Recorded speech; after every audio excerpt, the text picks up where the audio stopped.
শেরপুরের ঝগড়াচর উচ্চ বিদ্যালয় মাঠ যেন দইয়ের ভাণ্ডার।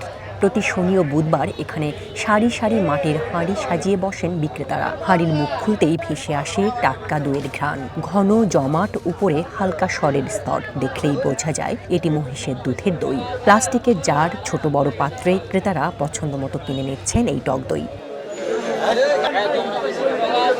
18 শতকের শেষের দিকে তৎকালীন নয়ানীর জমিদার হরচন্দ্র চৌধুরী এই এলাকার গোয়ালাদের কাছ থেকে মহিষের দুধ ও টক দই সংগ্রহ করতেন। জমিদার বাড়ির চাহিদা মেটাতে গিয়েই ধীরে ধীরে পরিচিতি পায় ঝগড়াচরের দই। সেই ঐতিহ্যই আজ 100 বছর পেরিয়ে টিকে আছে। বিভিন্ন জায়গাতে মানুষ এই জায়গাটা দইটা কিনে নিয়ে যা জিরাইগাতি কোন নালতে পারবেন, জামালপুর কোন নলখাবাদ, মানে বিভিন্ন জায়গা বাইরে দেশেও যায় দই বেশি। বিভিন্ন জায়গায় মানুষ মনে করেন জামালপুর, জিনেগাতি, শেরপুর, বিভিন্ন জায়গায় যায়। মনে করেন 200 টাকা বেশি, 220 টাকা বেশি।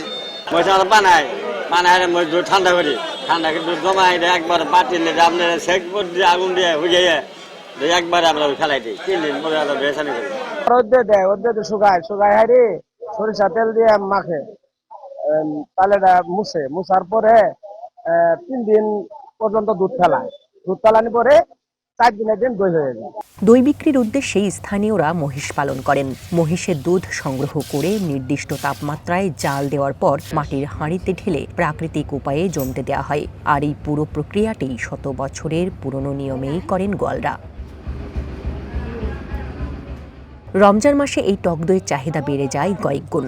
ইফতারে পুষ্টিকর খাবার হিসেবে অনেকের পছন্দের তালিকায় থাকে এটি। এখন প্রতি কেজি টক দই বিক্রি হচ্ছে 170 থেকে 200 টাকায়।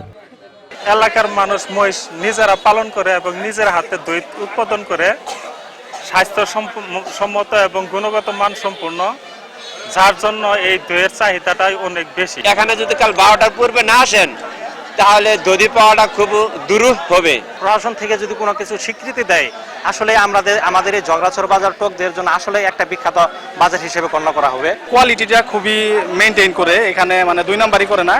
দইয়ের মানটা খুব ভালো, যার কারণে এখানে সব ক্রেতা বিক্রেতা এখানে আসে। টক দই হজমে সহায়ক, অন্ত্রের জন্য উপকারী এবং শরীরের রোগ প্রতিরোধ ক্ষমতা বাড়াতে ভূমিকা রাখে, জানান এই চিকিৎসক। টক দইয়ে শুধু যে ল্যাকটোজ ফার্মেন্টেশন করে যে ল্যাকটিক অ্যাসিড তৈরি হয় সেটা না, এর মধ্যে অনেক প্রোবায়োটিক আছে।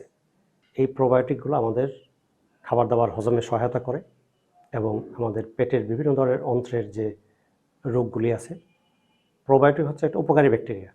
এই উপকারী ব্যাকটেরিয়াগুলি আমাদের মানে হজমের সহায়ক এবং আমাদের যে বিভিন্ন পেটের ভিতরে অর্গানিজম ডায়রিয়া সৃষ্টি করে, এই ডায়রিয়ার প্রতিরোধক হিসেবে তারা কাজ করতে পারে।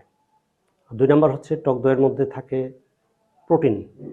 আমরা জানি যে দুধ হচ্ছে প্রোটিন সমৃদ্ধ একটা খাবার। এই প্রোটিন আমাদেরকে শক্তি যোগায়, আমাদের দেহ গঠনে গুরুত্বপূর্ণ ভূমিকা রাখে। ব্রিটিশ আমলের ঐতিহ্য ধরে এখনও সমহিমায় টিকে আছে শেরপুরের মহিষের টক দই। শুধু একটি খাবার নয়, এটি এই জনপদের সংস্কৃতি ও গর্বের প্রতীক। সময় বদলেছে বাজার ব্যবস্থা, কিন্তু বদলায়নি স্বাদ আর তৈরির পদ্ধতি। এই ঐতিহ্য অক্ষুণ্ণ এবং মান নিয়ন্ত্রণ নিশ্চিত করার কথা বলছেন স্থানীয়রা। One national desk.